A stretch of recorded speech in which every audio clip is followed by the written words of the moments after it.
أيضا من الأسباب المهمة لفشل الانقلاب في تركيا، هذا السبب المهم جدا هو خروج كل الناس في الشوارع وفي الطرقات وفي الميادين العامة بعد دعوة طيب أردوغان لهم بأن يخرجوا وأن يدافعوا عن وطنهم. خرجوا في كل المدن.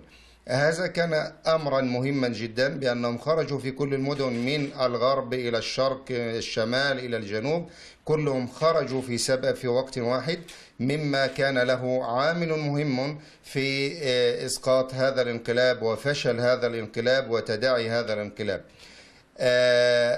ديار بكر، يعني أنا أركز على ديار بكر لأن دائما يقولون أن ديار بكر عندهم مشاكل أو هذه الأسباب، لكن ثبت أن ديار بكر كثير منهم وكثير ممن يسكنون في ديار بكر عندهم حب لتركيا وحب لوطنهم، مما ثبت وظهر في هذه الضربة أو في هذا الانقلاب. خرجت أعداد كبيرة جدا في ديار بكر في الميادين العامة وفي الشوارع ضد هذا الانقلاب الفاشل. يوجد يعني فرق ويوجد تشابه. بداية التشابه بين الانقلاب في تركيا والانقلاب في مصر. الانقلاب في تركيا وقع من العسكر، وأيضا الانقلاب في مصر كان من العسكر. الانقلاب في مصر كان على الإسلام، والانقلاب في تركيا كان على الإسلام. هذا أوجه التشابه.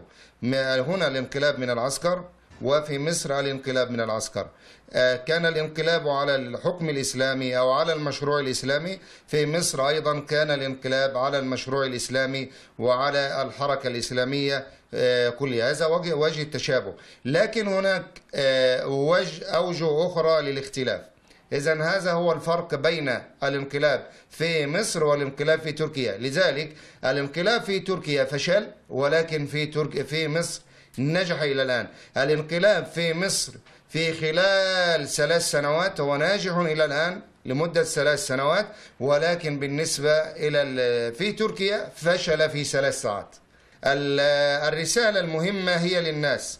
الناس الآن ما شاء الله يملؤون المساجد ويصلون والميادين العامة وهكذا، لكن بعد أن يكون الأمر مستقر في تركيا ويزول الانقلاب تماما، أنا أريد أن يداوم الناس هنا بتمسكهم بالصلاة، بالمحافظة على الصلاة، بالمحافظة على المساجد، بأن يكثروا من شكر الله عز وجل.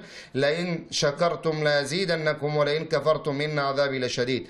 وليعلموا جميعا أنهم ليس بسببهم وبسبب خروجهم من الميادين بهذه الملايين هو سبب النصر على الانقلابيين، ولكن السبب المهم الرئيسي والأول هو الله عز وجل.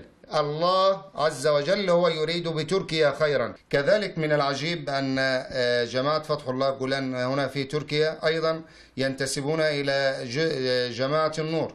يعني كما نعلم أن يعني جماعة النور خرج منها أفرع حوالي 5 جماعات تقريبا. هذا فرع من الجماعات ال5، يعني نعتبر كلهم جيدون إلا هذه الجماعة التي تربت في أمريكا والذين يأخذون أوامرهم من أمريكا. إذن هو عميل أمريكا هنا في تركيا، وكان هو السبب الرئيسي والمتهم الأول في الانقلاب. فهذا من التشابه أن يكون هذا حزب إسلامي أو يفكر أن يكون حزب إسلامي وجماعة فتح الله جولان، وأيضا هناك في مصر هو الحزب الإسلامي أو يسمي نفسه حزب إسلامي وهو حزب النور السلفي. هذا من التشابه بين الذي قام بالانقلاب هنا والذي أيد الانقلاب هناك في مصر. جزاكم الله خيرا.